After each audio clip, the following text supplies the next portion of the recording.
Getting through the difficult job interview process can seem daunting. So here's some top tips to get you through. Before the interview, research the organisation well using the internet and any contacts you have. These days it's critical to ensure your LinkedIn profile is up to date with your career history, qualifications, as well as your skills and interests. It's also worthwhile ensuring you have at least a few recommendations from former colleagues or clients. You can also expect that an employer will do a Google search for your name before hiring you. If you have anything alarming publicly visible, make attempts to have it removed.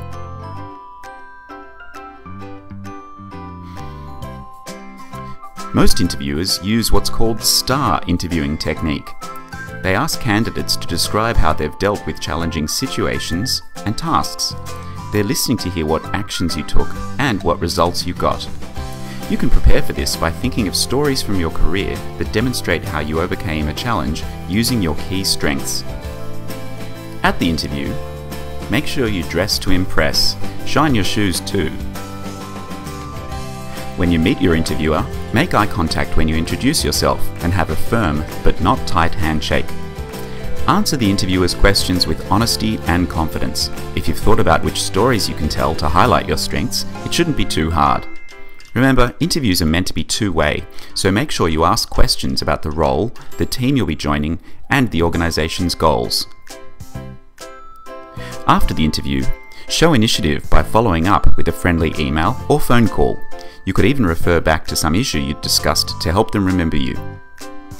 If you feel you gave a weak answer to a particular question during the interview, a good idea might be to email some more thoughts on that issue to show you're willing to take initiative to bolster areas of weakness. Waiting to hear back after interviews can be painful. The best thing to do is to try to stay positive and keep at your job search. Don't be disheartened if you don't get a particular role. There are many reasons employers might not continue with your application. Keep your chin up and keep moving. And if you do get the good news that you've been offered a role, it may be time to discuss your salary. If you're offered a much lower salary than you expected, don't reject the offer immediately. If negotiating doesn't work, you can try to be creative by agreeing to start on that amount on the basis that if you achieve specific milestones, then you'll be entitled to a certain salary bump within a certain period. With patience and with luck, you'll soon be on your way to a new job. So to summarize, make sure you've researched the organization properly. Update your LinkedIn profile and check yourself out via Google. Think about stories that demonstrate your strengths for STAR interviewing technique. Dress to impress, make eye contact and have a firm handshake. Ask about the team's development and its goals for the future. Don't forget to follow up after the interview. Be careful not to reject a low offer too hastily. And finally, keep your chin up and stay positive.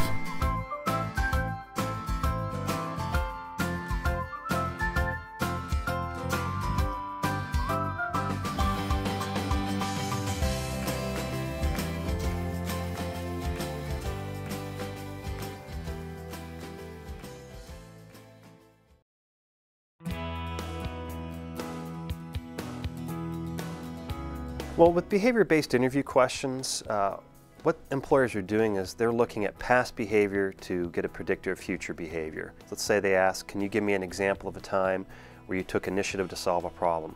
They want to hear a story about where you took initiative. And you need to organize that using the STAR technique, where you can talk about situation, task, action, and result. What I see a lot of students tend to do is they'll tell us a great story and forget the results. That's like watching a great movie and not seeing the ending of it. Well, the STAR technique helps organize their thoughts. Behavioral interviewing is telling a story. You're telling us a story, you're setting up the situation so we understand exactly what you're doing. You know, you set the frame, you set the picture for us in our minds. The task is, you know, what was the problem, what was the issue, set that piece up. And I want to know what you did, not my manager did this or we did this. I want to hear a lot of I. What did you specifically do? And the results, how did it end? It's like telling a joke and not giving the punchline if you don't add the results in there. When they get those behavioral questions, take it back to a specific example, explain what they did, set it up, give the details, and include a lot of names, dates, times, numbers, and places. The more details you can give, it really helps the employer understand the depth and breadth of what you accomplished. Oftentimes if a student is giving examples that say, we did this and we did that when they're talking about a committee, I will stop them and say, that's great that your committee did that, but what specifically did you do?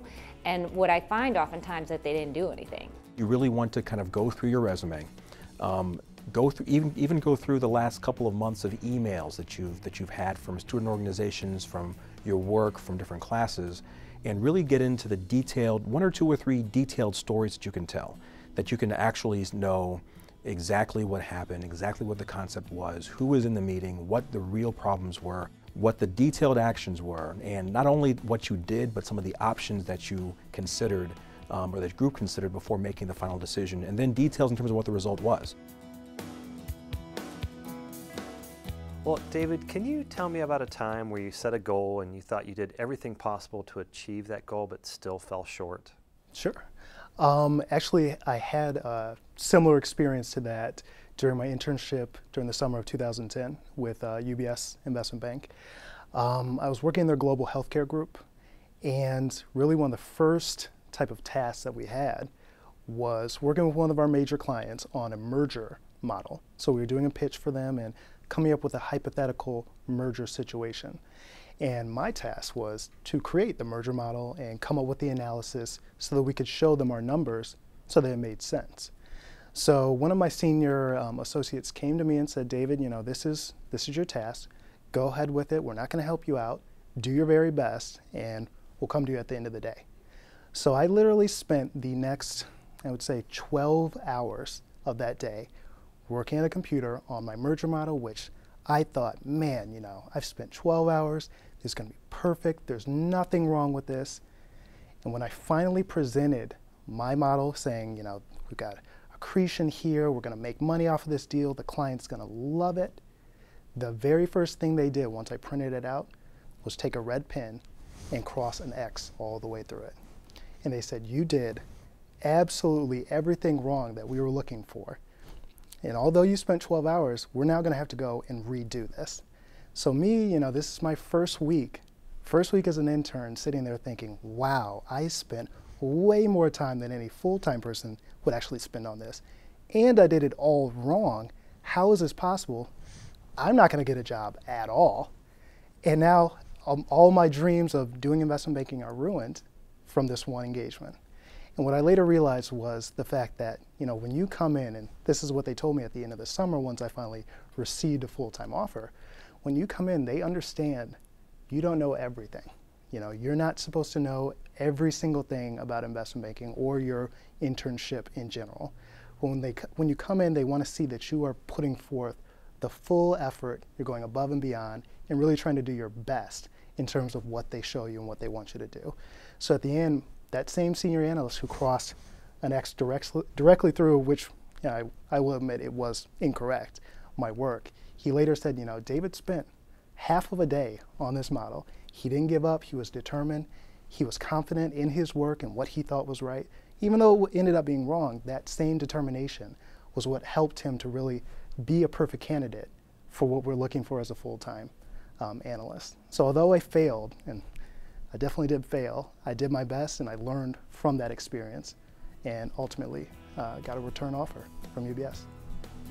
First, the candidate provides information about his project for UBS and the amount of time and work he put into the project, which helps the interviewer gain a real understanding of his efforts and the value of the task.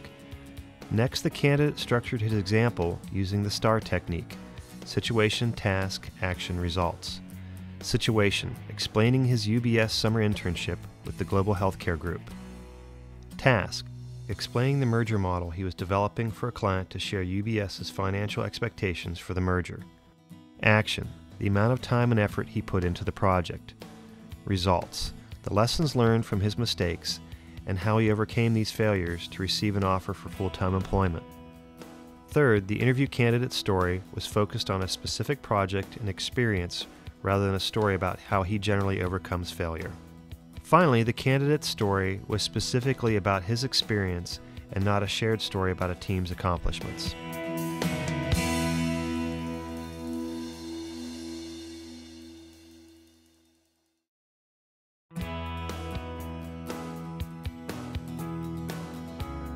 I think when a student is ending the interview, they almost think about it like it's writing a paper, where you have that final paragraph where you need to go back and hit your main points. And that's what they need to do when they're wrapping up the interview, is to go back and think about what were the 3 main points that I made in terms of why the employer should hire me.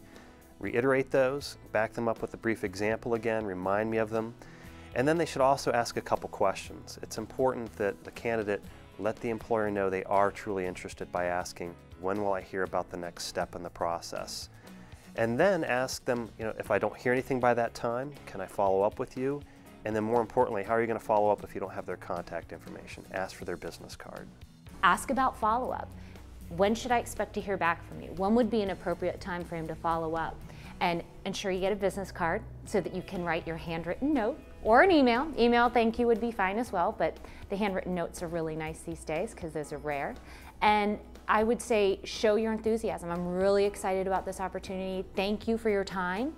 And closing on a positive note and showing your appreciation for the employer taking the time to interview, I think goes a long way. If the recruiter hasn't explained what the next steps are, you want to know that. When you're asking questions that relate to the job, that relate to the process, to me that shows that you're interested, that you think this is important, that this is something that you do want to pursue. So ask me, what are the next steps? When will I hear from you? Those kind of questions. Typically, if I have a student that's doing the right things in the closing part of the interview, they're asking questions, asking for a business card, thanking me for my time, versus the student who's say, hey, have any questions? Nope, and they're off they go. For me, it really shows a lack of interest on that person who's not asking the questions and thanking someone for the time, and I don't get as excited about them. They had a really good behavioral-based interview, showing that they have the competencies, but part of what we're looking for is the passion for the job.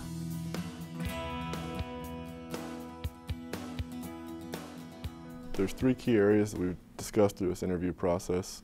The first being drive, second enthusiasm, and the third is building relationships.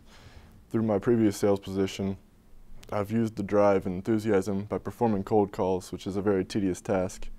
And in performing cold calls, you usually have a 30-second window to capture the person's attention.